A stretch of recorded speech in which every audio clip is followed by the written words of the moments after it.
Amy. My name's Kate Upton and I'm a Marketing and Business Development Manager at Irwin Mitchell. A law firm. So we literally went through and worked out where all those offices were.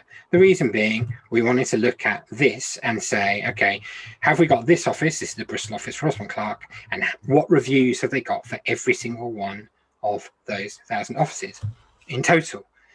Those offices, those 1,000 offices across those 100 firms, have been awarded 67,162 Google review stars. That is across 16,231 total reviews as of today. In terms of total volume of the amount of reviews, what we're talking about here, DLA Piper, 490 reviews in total. That's no surprise. They've got 11,000 employees, so they're bound to have lots. And this is by volume. And look, those firms are the biggest firms in the UK's top 100, pretty much to a firm. But their ratings are not as high as some other firms.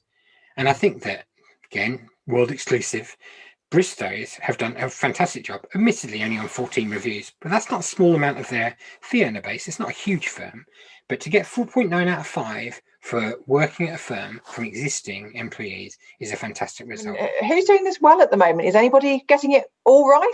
No one is getting it. You saw that Minster is doing really well with Google reviews. I got 1,000 reviews. Yeah. Right? And you saw that Slater & Gordon is doing Trustpilot really well. And they got like 8,000 reviews. But no firm has got it right all across the board at the moment. Right? No. But if I had to back anyone to push on in this area this year with Google reviews, it's going to be Slater & Gordon at the moment. And I know it's not, they're not a client of mine, right? But I'm a massive fan of what they're doing online at the moment for one simple reason.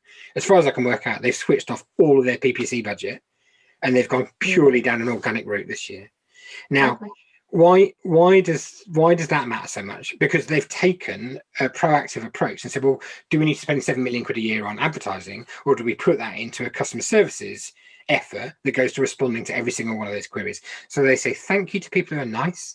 They ask people who've got an issue what can be done to resolve it, and they settle it really nicely. You know, when you go onto Twitter and you see that there's these really big entities have got, relatively young people running the accounts on the social media side of things. There's something very classy about that role, the way that some people handle it. They're very, very good people.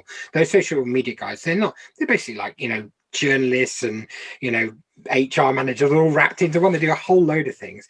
It takes a bit of that. You've got to use different skills, Kate, on it, but no one is getting it consistently right across. I've named 4 officially and then 3 extra sources. No one is getting it right across all 7 of those sources. That's great news for everyone on this call, because it means that this year, if you did take it seriously, you'll make a difference to your organization.